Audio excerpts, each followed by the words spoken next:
प्रहार संगठन की ओर से 28 अक्टूबर को होने वाली किसान हक यात्रा की तैयारियों को लेकर संगठन के संस्थापक अध्यक्ष बच्चू कडू महाराष्ट्र के 36 जिलों में किसानों की सभाएं कर रहे हैं। इसी कड़ी में उन्होंने गोंदिया जिले में भी सभा की। इस सभा में बड़ी संख्या में किसान और दिव्यांग भाई उपस्थित हुए। सभी ने आश्वासन दिया कि वे 28 अक्टूबर को होने वाली किसान हक यात्रा में जरूर शामिल होंगे।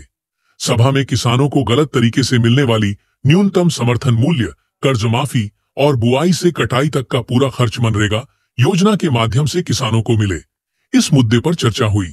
साथ ही दिव्यांग भाइयों की समस्याओं के समाधान का भी आश्वासन दिया गया।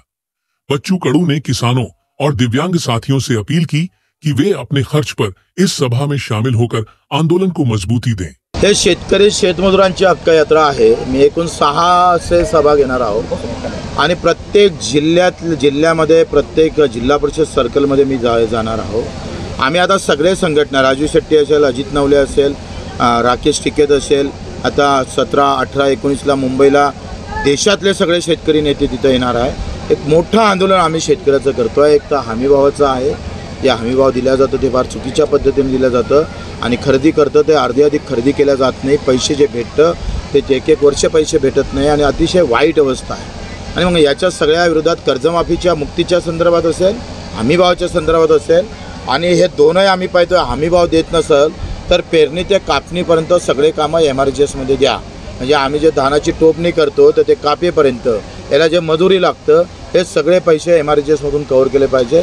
मजुरीचा खर्च सरकारनं MRGSमधून केला पाहिजे, हे पण आमची मागणी आहे। दिव्यांगाच्या संदर्भात मागणी आहे आणि हे सगळी मजुराच्या संदर्भात, खास करून जे मजूर आहे, भूमिहीन आहे, त्यांच्यासाठी स्वतंत्र मंडळ तयार करून त्यांना कायमचा रोजगार कसा देता येईल याच्यासाठी विचार सरकारनं करावं। यासाठी ही शेतकरी शेतमजूर हक्क परिषद आम्ही प्रत्येक गाव खेड्यात जाऊन पूर्ण करणार आहोत आणि 28 तारखेला याचं मोठं आंदोलनाचं स्वरूप दिसेल।